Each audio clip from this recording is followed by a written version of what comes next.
Welcome to Slightly Off Script, the marriage show where we remind you that marriage can be stupid good and wicked fun.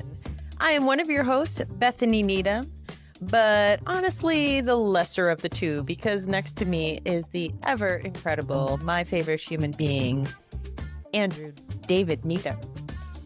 Oh, full name. Am I in trouble? It actually kind of sounded like that. As I was saying it, I realized it sounded like I was scolding you. Yeah. I wasn't, though. I was trying to brag on you. I don't know. I'm kind of your biggest fan. You're going to just try to, every time, make the intro more and more awkward for me? Is that the goal? A little bit. You want to know the only thing more awkward than the intro that I just did? What would that be? And by awkward, I mean hilarious. I got a text message this weekend that was probably the most random, but I'm going to put it up there as... Random. Oh, I know where this is going. It's one of the most hilarious things. For me, I know it was creepy for you. Oh, this creepy. Yeah. I got a text message from a friend with a photo, and she didn't give me a lot of detail other than, hey, I'm at this retreat and I see this. And it was something, and like I saw your name, but the photo... more scandalous than it is. The photo took a while to upload. All of a sudden, I get this photo of, I don't know who, wearing these beautiful socks with your face and hearts all over them. And no context. I was like, I'm very confused. You forwarded to me and said, do you know who this is? I'm like, I don't want to know. I'm not sure I want to know. That was my favorite part. I'm like, if these exist, Andy clearly knows. There's a story behind it. You know, just think about that. Like, it's your face with hearts. Somebody is clearly wearing these socks, and you had no idea. Which actually made it even funnier for me. But I did get the backstory. Like a failed Yankee swap gift that didn't arrive in time from a former staff member that I worked with. Yes, but they never told you about them. So now, is it like that person's dad is wearing them? Gifted it to their dad. I've never met before. I feel like you should meet. Maybe. I don't know. If you do I guess meet we'd be him, good friends. I hope he's wearing those socks and photos need to be taken. I'm just saying that tops my awkward intro. Well, how was your weekend? What's a highlight for you? Oh, our daughter came home. Got to hang out with her some this weekend. And yeah, it's kind of fun having college kids. It's fun, and also it's an adjustment. Yep. Because I realized that you and I sort of have this, I don't even know, way that we live in our home that is different than when there are kids here. There was a lot more Oreos and baked goods, and I was like, make sure she takes these things back to college. I don't care if she goes into her boyfriend, they go to the guy's dorm, I don't care. I do not want this stuff left in my house. Yes. I do want to give a shout out, though, to our daughter, who hopefully she won't kill us for sharing this story, but it's so hilarious I cannot share it. Is I got a text message. It seems like how these stories start for you. I was going to say a lot of text messages this week, but this text message was our daughter informing me that she had just failed her first math test. Those words together are unusual. I mean, she's going to do fine. She'll pass the course, no problem. But that's unique. It's very, very unusual, which is why my response was, I'm so sorry. Yep. You know, are you okay? What happened? Because I thought, you know, maybe I remember being in school. Like sometimes there's a lot that goes on in college. You're kind of off, whatever, you blow a test. So I write her back, you know, is what happened? Our daughter, who in this moment was so your daughter, this is your sense of humor through and through. I get this text message back. So I'm like, what happened? She texted back, I probably wrote the wrong answers. It's fair enough. Well, went wrong. I probably wrote the wrong answers. That's great. Like, what do you even write back? Yep, you probably did. Yep. Very astute. That's very good. Very self-reflective. Yes. She usually does. So that's good. I think I did write her back something. Did you study the wrong answers? And she writes back, I hope not. These are conversations with your college kids. So, and you also decorated our house for Christmas. Yeah. I feel like I'm not even shy putting it out there that in America, which is where we are. The United States of America. The United States of America, I'm early apparently for this Christmas decorating, but I need everyone to understand that I grew up in Canada and our Thanksgiving has already happened. It has passed. We were basically just waiting for Halloween to end so that I could go nuts. And that's what I did. All of this attitude I get from people about Thanksgiving hasn't happened yet. I'm like, you're Thanksgiving. Okay. So yes, we are decorated. I have started the Christmas movies. Pentatonic's Christmas album is cranking in my car when I drive. We're all in. See, the thing is, I don't mind our house being decorated. And we have one thing we have learned in our marriage is that you find a day that I'm away traveling and it's like the elf comes out and the house, I come home and it's all done. And I like it, but the chaos of the decorating part. I did notice that you hid some bins in our daughter's room. You need to get those in the attic. So that you weren't supposed to see those. Yeah, that's how it goes.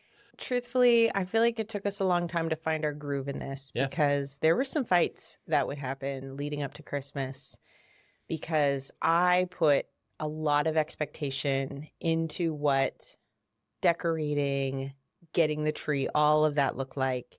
And you were kind of a Grinch. A realist.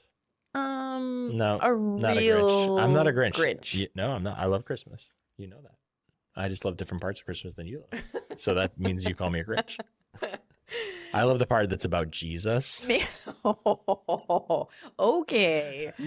Apparently we haven't worked through this, so we're going to fight now. Yeah. No, not right now. We'll fight later. I want it to be authentic. I'm just going to like bring some animals in, throw hay down. No, just kidding. You love the animals part, though. I was going to be like, dare you. I dare you. Bring the goats in. No, we're not doing They will live here. No, we have figured it out, and it's taken time, and it doesn't look like everybody's traditions. I know a lot of people have those adorable ones where they bring the kids all together and everyone hangs ornaments and everyone's involved. Like, get away from my tree. I'm just going to be honest, from very early on, we would all get the tree together and then I'd be like, everybody get out. Get out. And then Sounds like the Grinch to me. Kind of. It's like an elf. I don't know what you are like. Yeah. Elf meets Grinch or elf Jerky on a bad elf. day. Yeah. That's fine. Maybe I'm a South Pole elf.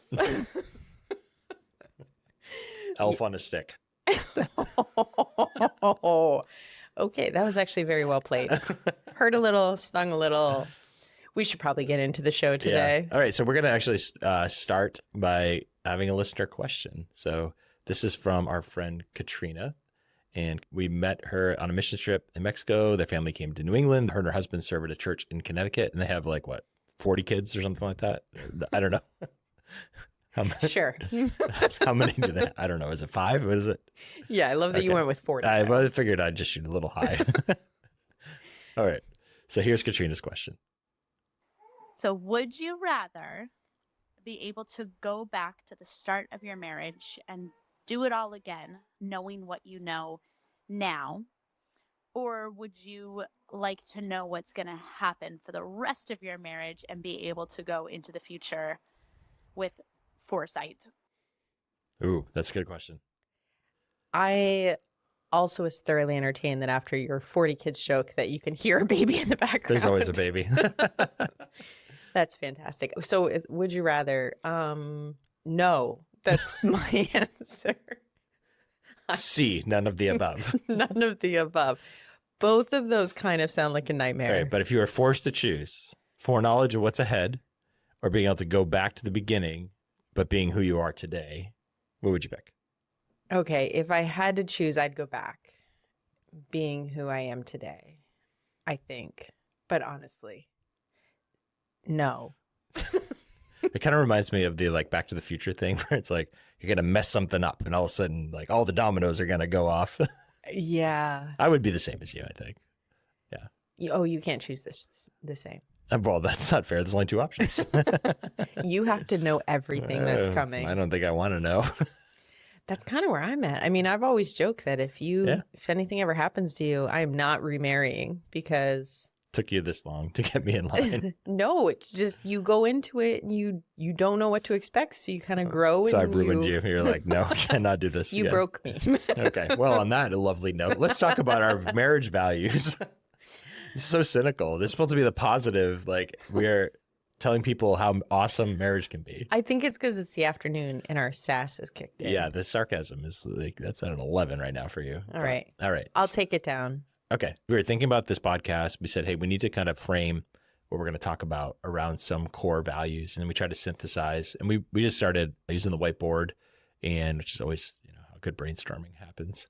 And we kind of had just some different words, and then we kind of wordsmithed it. And we came up with 4 values. And then we observed if we shuffled them around in order that we could build an acrostic.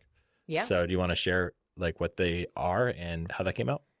Absolutely. So I love that in the end, when we shuffled it all around, it actually spelled camp, because that's a lot of our life. A lot of our life has been spent at camp. So camp, the C in that is what we're going to talk more about today, which is community.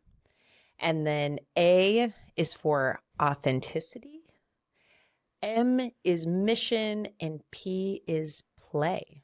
That's great. Yeah. And we'll expound. We're going to take the next couple episodes, and each episode will focus on one of those values. And so why don't we talk a little bit about what we mean by community, what it is, and then we'll also talk about what we do not mean, what it is not. So why don't you start on the what it is?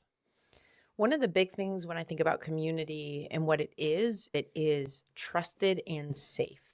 I think that's an important part, really, of anyone that we let in that sort of inner circle, being able to have those people around them that they can trust with not just the highlights of their marriage, but the really hard stuff. And that those people are people who are safe with that information, that aren't throwing everything on the prayer chain and just the dangers of sharing things like that. So yeah, trusted and safe is a big one. We've talked a lot about that those are people that push you back towards your covenant. This is a high value for both of us, that these voices that speak into our marriage aren't ones that are trying to pull us apart, or even just me having people that are, Team Bethany and Andy's a jerk or whatever, or vice versa. Finding those people that even if Andy's being a jerk, that those people are still invested in really guarding our marriage and wanting it to grow and to thrive. So those are some big ones for me. What about you? I think of community as concentric circles. You look at the example of Jesus, like he had his inner 3, James, Peter, and John, and then there was the 12, and then there was the 70, and then there was the 200. And in a similar way, like we need to have sort of concentric circles of community. And the closer people get into those circles, the more aligned we need to be. Trust is going to be more important because we're going to be entrusting to people more of our story and more access and permission to be able to speak into things. That's a big thing. And then I would say this is a little bit wordy. This kind of sounds like me. It is a cultivated ecosystem. And what I mean by ecosystem is like in the world, you have all these different things that coexist and they feed into each other. And so like the sun and the moon and the tides and the rain and all these things come together to produce life. And so it's cultivated, though. Adam and Eve, even before the fall, they had to work the garden. God has given us the work to do of cultivating community, and something that like we do not accidentally get great community. It has to be worked for and cultivated. Sometimes that is pruning. Sometimes that is being wounded or having like a natural disaster go off. We have those things that happen in our lives, but that is a big thing. And then another word that I use all the time, whether it's about the church or other things, but it's a mosaic. Like it's not about finding people that are the same. One, you don't find that in marriage. I'm thankful that I'm not married to somebody who's exactly like me, because that would be a miserable marriage. It's not that bad. You're a great guy. Yeah, I don't know. However, the similar principle applies in our community, that we have people that can fill different roles. And just like in our marriage, we don't want to put the full weight of every part of our relationship on one person. That's why we need a community. In the same way, in our community, we have different people with different giftedness. So, yeah. So what is community not?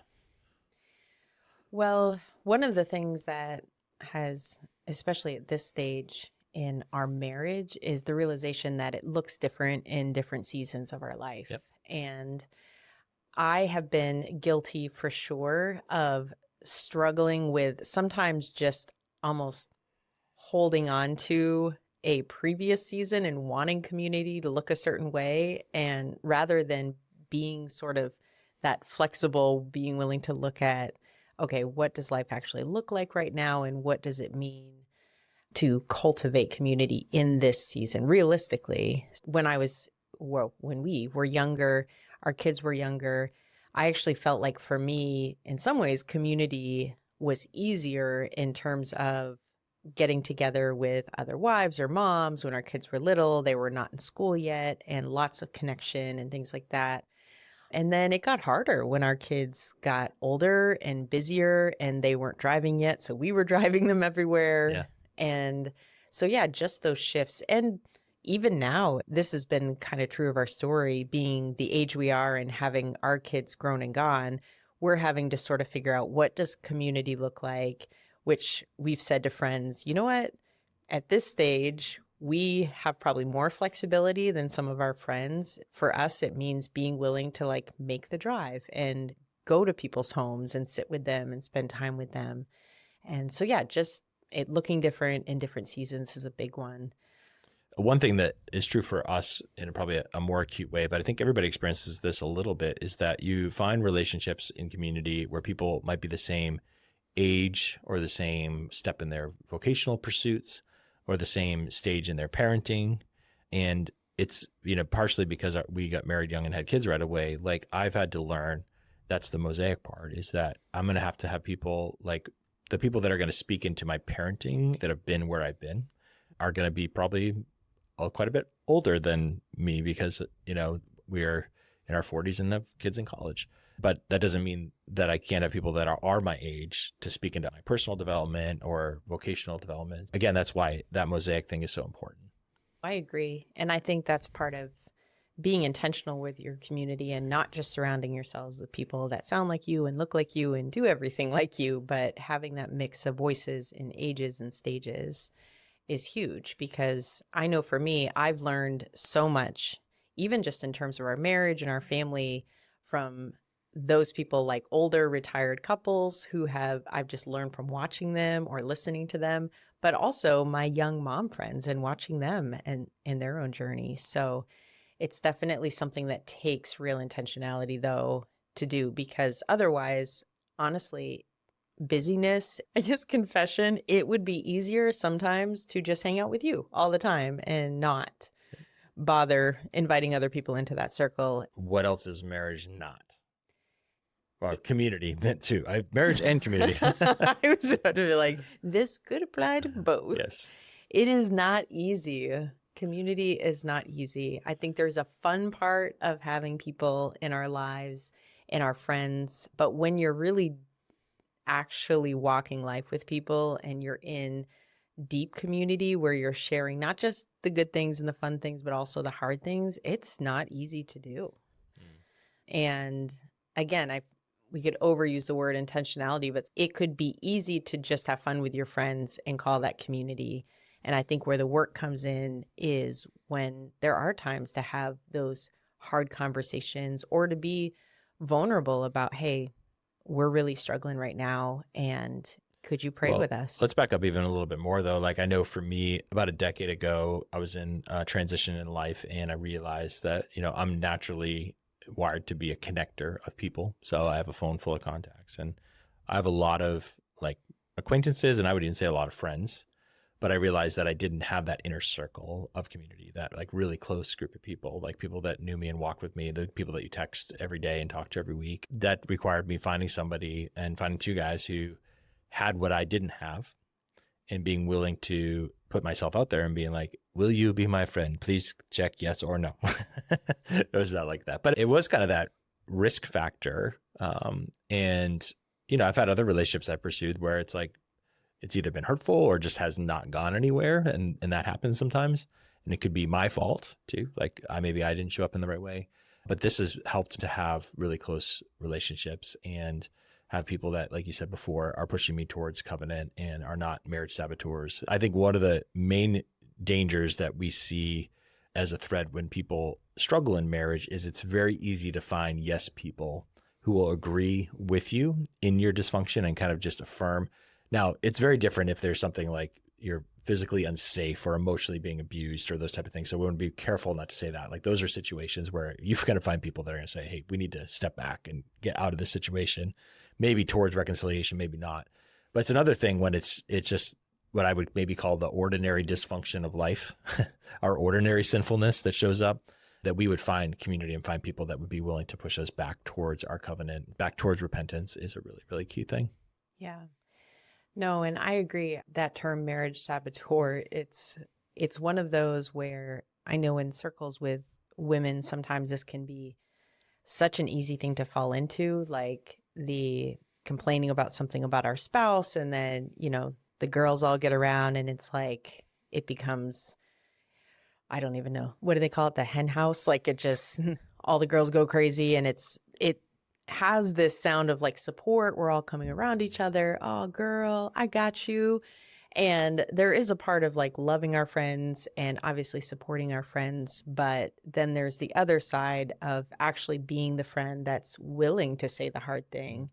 And what is it in Proverbs where it talks about the wounds of a friend? Yeah, better are the wounds of a friend than the kisses of an enemy. Yeah. And I think of this often in my friendships. Again, like you said, there's different circles of friendships, but when it comes to that sort of inner circle of friendships, that's one of those things that to me is a non-negotiable. Like I need to know that my inner circle, if I am saying something or they see something, if you see something, say something, y'all. It's like an airport everywhere.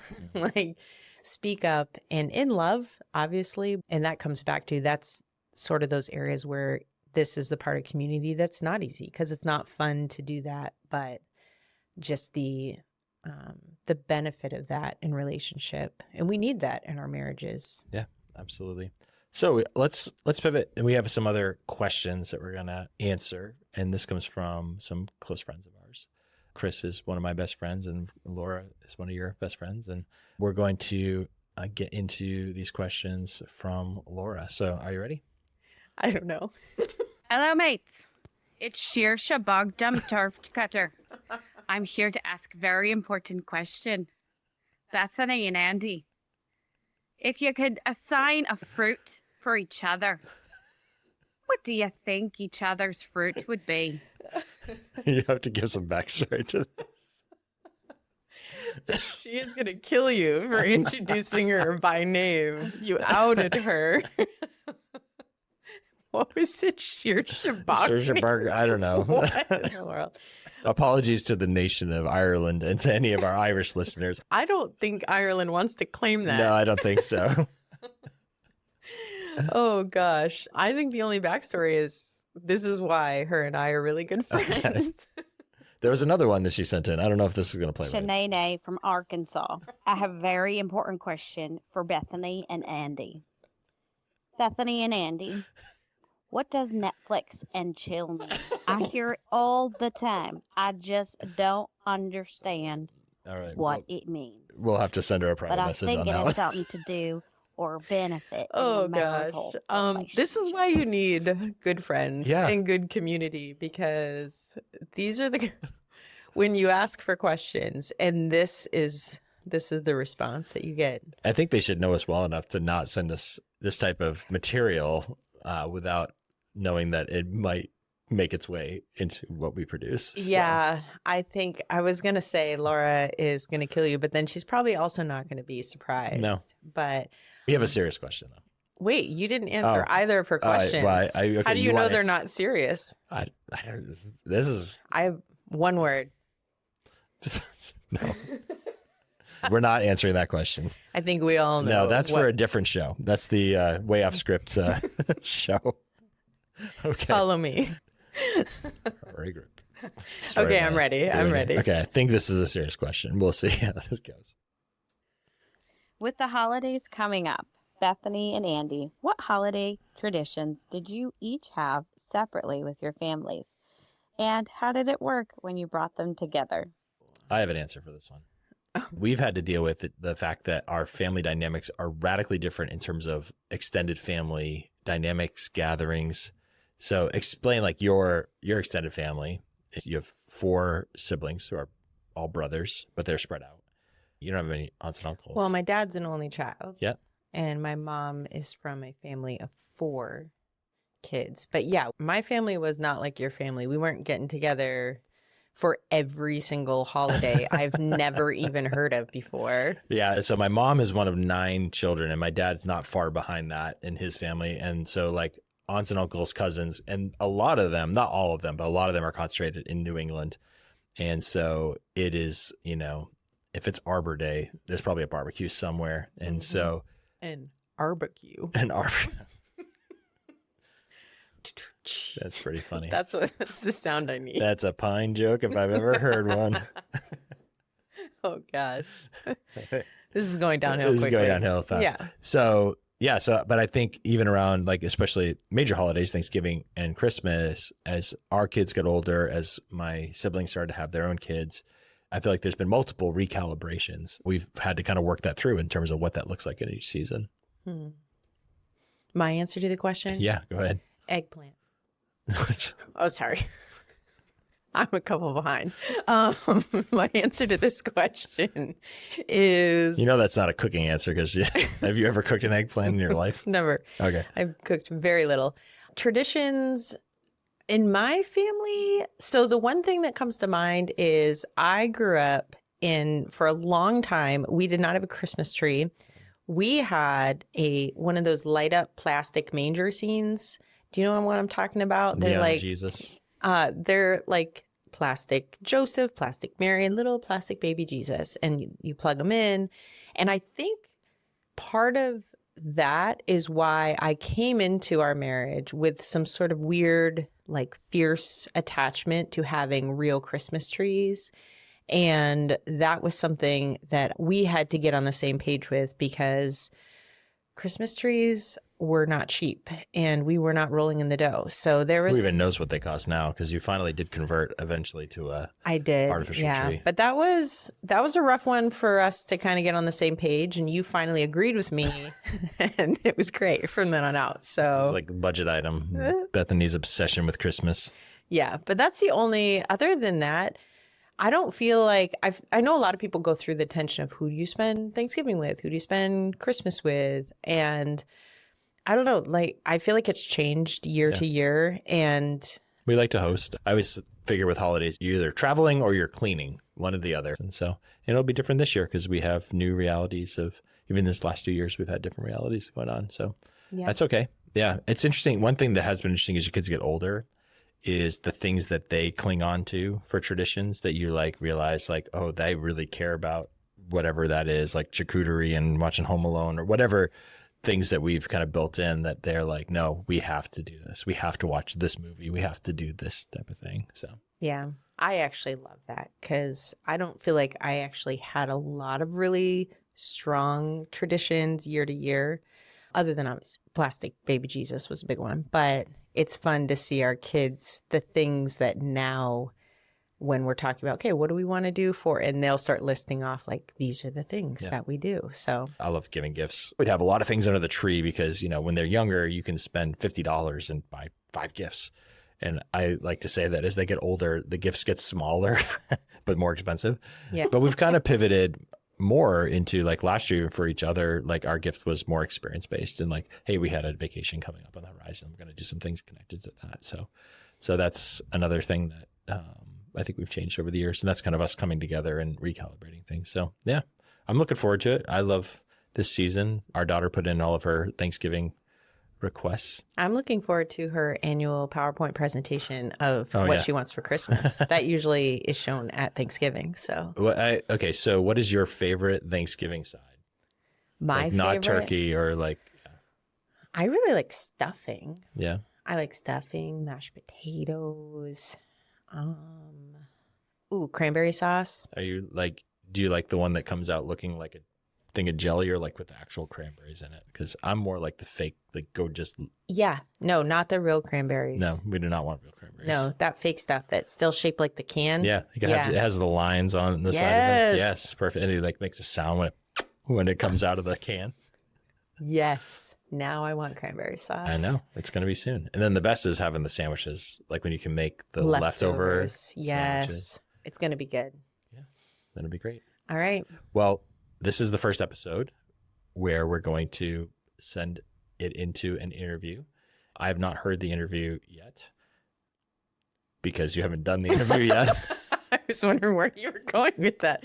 I was like, But I've heard it's fantastic. No. it's going to be great. Okay. So why don't you give an intro to who you chose to do for this theme? Because the idea was, and we'll see how this goes over the next couple of weeks, is to pick someone to talk to, just a short little conversation that's connected to the value. So this week is about community. So you pick somebody to talk about community. Tell me who you picked and why you picked them. All right. Well, our friend the Johnsons are going to join me for this interview. And the reason that I chose them is they are part of a marriage club that friends of ours actually started. And it's been going for a number of years now. And it was something that when we were discussing community, I was like, oh, it'd be great to have someone from this group talk about this community that they have cultivated and just the value that it's been in their marriage. So I'm looking forward to hearing from them what it's looked like and what it's meant for them. Well, without any further ado, here's our interview. Thank you guys so much for coming on the show. Do you hear my voice crack right then? That was really special. That's beautiful, like a teenage boy. Thank you guys for being here for this big special moment. I've gone through puberty now. I'm just here to celebrate. Remember it forever. Forever, because now it's what been are friends recorded. for? And Andy now has a video of it, so good times. Probably won't come back to haunt me, but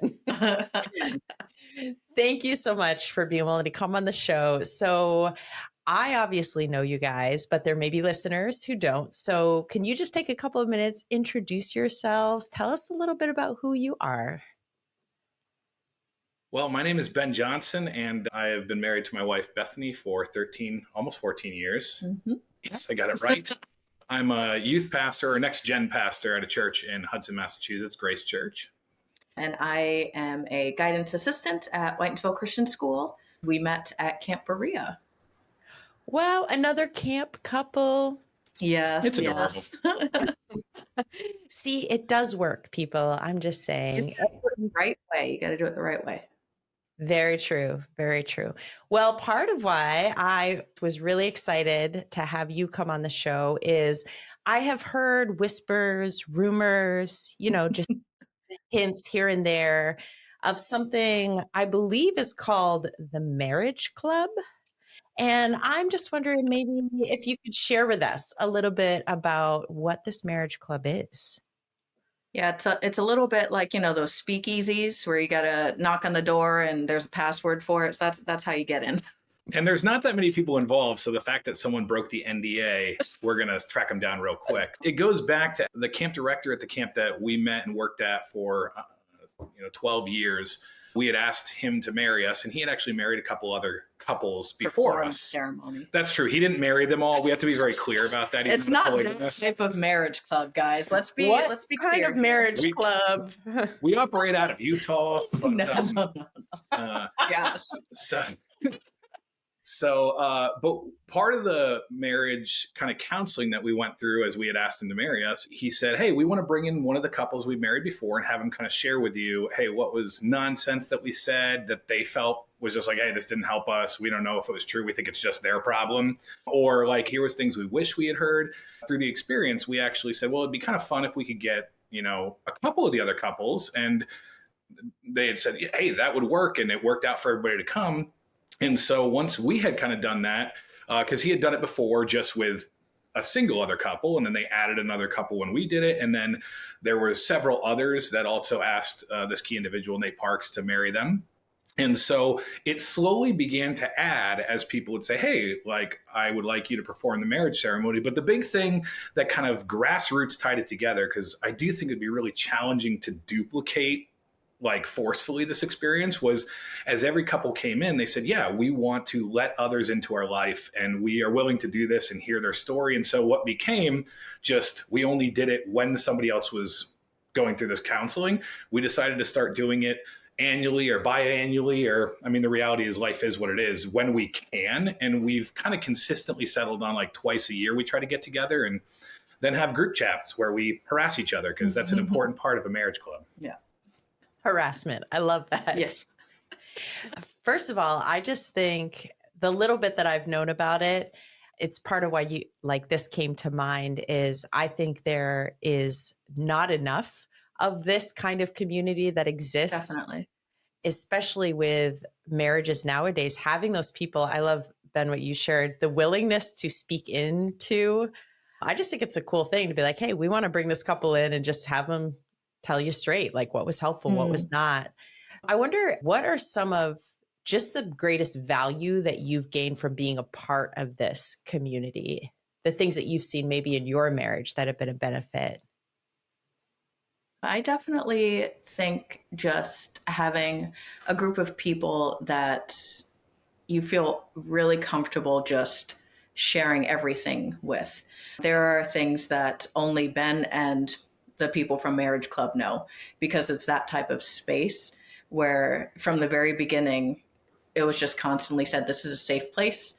Nothing goes outside of this group. And that just really allowed us to just share openly things that we were struggling with or succeeding with. And just being able to be open about those types of things without feeling judged, or to hear other people say, that's exactly what we're going through. This is how we're dealing with it. To not feel so alone in what we're dealing with, and to just be able to bounce ideas off of each other. And I think hearing the male perspective outside of my husband's perspective as well. How dare you? I'm the only perspective you need. Is really Time helpful. to schedule another group. Yes, exactly. Well, I take notes throughout the year, so She does threaten to tattle on me on the regular. yes. But that's really important. And for Ben to hear another female perspective in a marriage, to be like, oh yeah, this is what she's trying to say, and maybe sort of translate, so to speak, what each other is going through. That's been very helpful. Yeah. And I think one of the things that I think is crucial when it comes to having a community that revolves around kind of married couples is there's an aspect where everybody kind of goes in this position or a space where they're like, well, you know, we don't want to judge like social media, and I'm constantly comparing myself to other couples. And I think there is a healthy and an unhealthy version of that. And so when we get together, there's times where we come and we're like, man, things are a mess. And we come with stuff that like we're going to share, and we don't know if we're going to get through it. And there are tears that are shared. There's laughter that is shared. Oftentimes walking away and hearing is like, oh, you know, like the circumstances that we're experiencing, you know what? There are other people that are in our close trusted life that are experiencing things that are just as substantial, or perhaps in our perspective, man, maybe even harder than ours. And that's a sobering reminder that like, hey, God is faithful through the things that we are experiencing. And in the same time, we can speak in as like, hey, God has been faithful in this, and that sounds really tough too. And so we are confident he's gonna be faithful through that. We always kind of joke when we get together. It's like, man, we need to make sure we have more of this outside of these two events. And it's something where we're not perfect either. And so we have a group chat on Messenger that we consistently are kind of like, we should be better at this. We should be better. If you look at our group chat, it's like us constantly reminding each other we should do more. And so we have done things like the guys have gotten together and gone skiing together. Not proud of this because I never win and I don't succeed, but we've tried to do weight loss things together, just things where we can do life together, because it's more than just meeting up once or twice a year. But it is something that has provided a community where, even though oftentimes it might be a couple months where we go between really sharing something challenging or heavy, because we don't necessarily talk about every moment 24 hours a day. That's a fallacy. I think people feel like, oh, well, if I'm not constantly talking all the time, we don't have that community. Is no, it's like your best friends, your closest college roommates you remember, is like when you get together, it comes back. I guess the way I could put it is I went to a conference a couple of years back when I was working at camp still, and the speaker shared that they were a missionary in Africa, and that in Africa in the bush, they said, you know what, you need to have the 4 friends that you know could carry you out if something happened to you in the bush. And like that really resonated with me, is like, who are the 4 people who, if I knew Bethany had to call them and be like, you got to carry my husband's body out of the woods and out of the bush, like that would be willing to lift my weight, which is a substantial quantity. That really has been something that's resonated about this group, is I know we could call on those 4 people if something happened to me that could take care of my family, or something that would happen to Bethany that would make sure that my daughter still grew up somewhat sane. And I believe that those people would rise to that occasion. And they've committed to saying, hey, we're going to knock on your door if stuff starts going wrong. We're not going to like it. You're not going to like it. It's going to be uncomfortable for everybody. But if one of the 2 of you start stepping out, we're going to come and we're going to make trouble to help fix what's wrong. That's awesome. That's actually one of the thoughts I had. Are there sort of, again, not to dig into things you can't share that are obviously part of your group, but are there sort of things that you feel like have been important to just as a group to commit to one another that sort of help build this community?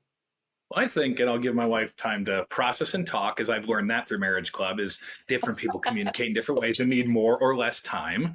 Very valuable. But I think that, for me, one of the things is just knowing your core people, where once again, sometimes we look in a mentor or someone who's going to be an accountability partner, we look for it to be someone who's like a super close friend and is like the person you call every single day nonstop. And that's not always the person. Sometimes those people are easier to hide things from. But the reality is having the person that you can kind of go to that, hey, I can tell them the things that are going on. They will go back and forth between, but also knowing that they will loop in the other guys, loop in people that'll know. And so from the very beginning, that was something that had been talked about during the initial marriage counseling. Is Nate, the guy who married us, had said, listen, I don't marry a lot of people. I'm not, a pastor at a church where I have these questions all the time. And he started that kind of phrase with us. So like, I'm going to knock on your door. And so we have really tried to just rally around, not firing up anger in each other too. I think that's an important thing, is when in this group, and I think that's healthy, is we don't just heap on, because that's an easy thing to do in a community of people that are together. A number of us are in pastoral situations. And so when something happens and there's church hurt, people know that can be really challenging. And so it can be easy to be like, well, that's not fair and that's not right. We're going to pray against that. But identifying the things that are mature in that person as they deal through their hurts, whether it be church hurt or any kind of hurt, maybe it's extended family hurt, but not just kind of punching down on it and saying, oh, that stinks, and I'm mad with you, but it's like hurting with people, but also trying to rally to lift one another up. And that's a commitment we've always tried to make to each other, is not to live in the negative space, but always to help how can we rise up and how can we lift each other up together, because that's what God has made marriage to be. I think something that I really appreciate about Marriage Club, and I'm not sure it's something that has been voiced specifically, but I think just having an atmosphere when we're all together that you can just be you. You can just relax. It started as this very formal, like, get together, question and answer, and it sort of has evolved into this. We're going to spend time to update each other on our lives, but then we're also just going to hang out. And there are times in the afternoon where someone fell asleep on the couch, another person is reading in the corner, a couple people went for a walk, and it's just the time to refresh and just do whatever you want to do. And that's really nice, because I found that it's a very safe place for me. It doesn't matter if I'm just sitting quietly in the corner. It doesn't matter if I open a book that everyone's like, that's a weird book, why are you reading that? It's just fantasy. I just want to be clear. Fantasy books, not like weird books, because I know you listeners out there where your minds went. Well, I don't read a lot of those, like the spiritual wife and all this stuff. I like fiction, fantasy books, and it's not something that I come across. So just being there and being able to relax, and it doesn't have to be this buttoned up thing. It can just be people hanging out, and relating to each other. That's awesome. One of the things Andy and I were discussing earlier is this idea of community, that when you commit to that, like trying to build community and be a part of it, that it can be difficult. Ben, you mentioned early on, sometimes just life being crazy and all the things. But for you guys, what have been some of the challenges for you in terms of keeping this community and continuing to cultivate and grow it? Yeah, I think for us, having a daughter and then a dog and then moving to Massachusetts it hasn't been too difficult, but definitely being able to find childcare for Penny, because you can't really be completely open about struggles when your kid is sitting right in the corner and like, what do you mean you're having trouble with parenting, mommy? So it's like that sort of thing where we know that we want to keep going and we want to be real. So what can we do to make sure that we can still be real in those moments? Like there was one year where we had to bring Penny and we didn't have childcare for her. So when we knew she was asleep, we're like, okay, we need to share now, because when she's awake tomorrow morning, we're not going to be able to go as deep as we want to with these conversations. So just seeing for us And for every couple, it looks differently. What do we need to do to make sure that we can be present 100%, not just for ourselves and what we need to share open and honestly, but so that we're present for everyone else who's sharing and crying. And I'm not, worrying about the dog or worrying about this sort of thing. Like, I want to be able to be present for other people's stories and hurts and joys as well. And we've gone through seasons where I think it's important for people to understand and realize when they are thinking about trying to foster something like this, where we've left weekends feeling like, you know what, this might be the last one we ever do, because people are sharing like, hey, like we've actually really connected with our small group nearby, and because of how invested we are with them, it becomes difficult time-wise to do things like this, or we need special thought put into how we're going to do things, and we don't want to put that on other people in the same way that we martyr ourselves sometimes by not asking for things. I mean, even this last time we had just gotten a puppy and kind of threw out, I was like, hey, like, can we bring the puppy? And the long story short, it would have been a terrible idea. We were just looking for options because the puppy is chaotic. But as we talked through, people initially was like, oh, this is a barrier because we don't know what we're going to do with this puppy. But we ended up finding out something to do with it because we knew it was important to everyone in the group, that there was multiple people that were like, hey, I don't love this idea. And we had to immediately put ourselves in a position of like, okay, if we're committed to this group and it's not a wonderful idea for even one person, not to mention a couple, then we've got to figure out how to not do it. And the same goes, as she mentioned, like with different phases of life, whether it's job changes or childcare, or we have people that end up having traveling jobs. And there's a couple that lives in Utah. And so we've even tried to figure out how do we ease that financial burden, because it's not fair to our group to say, hey, we're all in this together, and just be like, but only one of you has to spend like $500 to get here when the rest of us spend like 20 in gas. So I think the key thing is that everyone needs to be committed. And there have been seasons where, not everybody who started in the marriage club that we have is still a part of it. And that's heartbreaking to us. And we wish that they were, and the door is open for every couple who has, but we have maintained the vast majority of couples that have entered in are still engaged with it because it's important to them. And I do think that's a huge thing, is you can't have someone involved that's only half in it, because people can sniff that out right away. I don't know how someone could create this other than a grassroots where it's birthed out of something that God has for you. And that's why we are so incredibly blessed by it, because if I tried to go back, even with what I know now, and recreate it in the past, I'm not sure I necessarily could. But God had something at this point in time for us.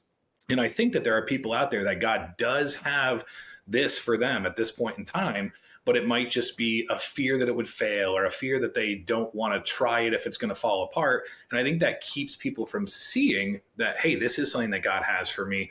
No, it's awesome just to hear both of you share, and the same messaging from both of you that I'm hearing is not just what this brings to your marriage, but it's just cool to hear your heart for even how you show up in it, that you're like, what we bring to this matters too. And I think that's a huge part of community.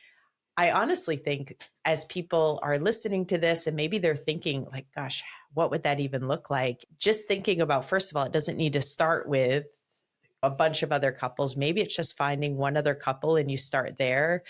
And thinking about these themes that you guys have shared, of one, creating a safe place, and then also just that kind of place where you are, yes, it's going to be a gift to your marriage, but also that you're there to serve and be present for the other relationships. And then just hearing from you, like the beauty that can create, or what God can do in that kind of a space is pretty awesome.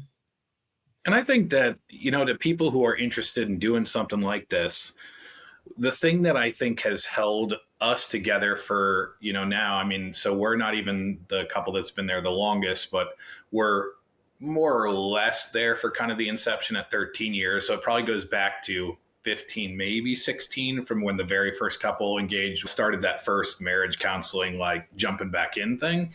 Is that when we sit down and we look at this and we talk with people and have side conversations with individuals in the group, as you have a conversation, it sounds like, oh, you know what, this date, we're just not going to be able to make it work. And it's like, oh, that's devastating. Like, well, when will we get together again? And sometimes the answer is, well, right now we're not sure. And that could be discouraging, and that could end a group where it's just like, oh, well, I guess we'll just see maybe when everyone gets together. But Bethany and I have talked, and I can echo that I know other couples have shared the same conversation and sentiment is like, this is something to me that is worth fighting for. And even if this group dropped down to 2 couples or 3 couples, I know there are 2 or 3 others that will still do this no matter what. If there's something in your life that you're like, this is one of the most important things, even though we only do it like twice a year, every time I walk away from this, I know that this is probably one of the most valuable things that I have done this year in possibly ministry and in prolonging my ministry or in our marriage or in our family. And we just walk away feeling so full, is knowing is like, well, I will fight to keep making that happen. Mm-hmm. And when you find a group of people where the sentiment is that same thing, then as rocky as it gets, it gets. And if you have to skip a time or a season of year that you always get together because it's just not going to work, it doesn't matter. We're still going to commit to another time. We're going to figure out another time because all of us want to fight for this. And I think that's what holds it together. That's awesome. Well, I am grateful for your guys' willingness to just share about this. And my hope is people hearing this and maybe getting just an idea outside the box of maybe what they've imagined in terms of community in their marriage, and maybe even the courage to take that step to be like, you know what, we're going to start hosting another couple or a couple of couples, or let's go to Utah. I don't know, whatever. And I feel like an important thing too is always to remember in the process, don't take yourself too seriously, which is why we do call it Marriage Club, because it's pretty much the lamest name for something you could possibly imagine. And that was the pitch from the get-go. And we all just do call it Marriage Club instead of something else, because you got to be able to take things in stride. You got to be able to laugh together. You got to be able to cry together. You got to be able to just do life together and not take yourselves too seriously, because there are a lot of serious moments. But I think just like any couple and any family is like, you share the highs, the lows, the mids, the laughter, the tears, the everything. So make sure you call it Marriage Club. We won't come after you. It's not an LLC. We won't sue you. We share that with everybody. Marriage Club. And hey, they've just released the rights to this name. This is what I'm hearing. So we did. We want to share with everybody. I don't know. I love think it. Nate Parks might have something to say about that. Thank you guys so much. Thank you. Absolutely. Anytime. Great job, Bethany. Thank you. I feel like you may have done an interview or 2 in your past, or 500. I don't know how many you've done. A lot. It's been a lot. So, but some people are just easier to interview. I'm just saying. So we'll be back next week. We're going to be releasing episodes each Monday. Next week, what are we talking about? We're going to our second value, which is authenticity. That's right. We'll probably share something really scandalous. I'm going to be very abstract and not say anything. That's my Nope. I'm going to dig it out of you. Dig it out? Oh. Yep. Your favorite sin. Top 10? Yeah. Biggest secret. Great. All the things. How can people stay connected to what we're doing, and how can they show some support for the SOS? Slightly off script. What are we calling these? SOSers? What are we calling our people? I don't know. I feel like it'll come. It'll come. I don't know yet. But here's how they can show support, though. They can for sure help us by subscribing on YouTube. Because if you didn't catch the first episode, I'm looking for 500, minimum 500 subscribers so that Andy has to do a TikTok dance of your choosing. I added that part in. 500 helps us to be able to do more things on that platform, some things that we would like to kind of grow into. And so even if you don't watch it on YouTube, just going and clicking subscribe is a huge help to us. And yeah, anywhere you listen, like. Yeah, a review or whatever platform, if they have a thumbs up or whatever it happens to be, it's helpful. Yeah. We love your 5-star reviews. And if you have like 1 or 2-star reviews, you can maybe hop over to another podcast and leave them there. And then finally, in the show notes, there's a note about how you could submit a question. You can send a text question in, or you can actually record yourself and send it in, and we will use our magical mixer, and we may just use your question in a future episode, which we would love to have people do that. Even if you send in a joke question with an accent that we're not quite sure where it's really from, then we're probably definitely going to shame you. No, we're going to use it. Just kidding. It's going to happen. I'm just fair warning. That's just great. So you know. All right. Well, thanks, Bethany. Great job. Yeah. Thanks for being here with me. Yeah. Yeah, it's awkward. All right. Say goodbye. Bye.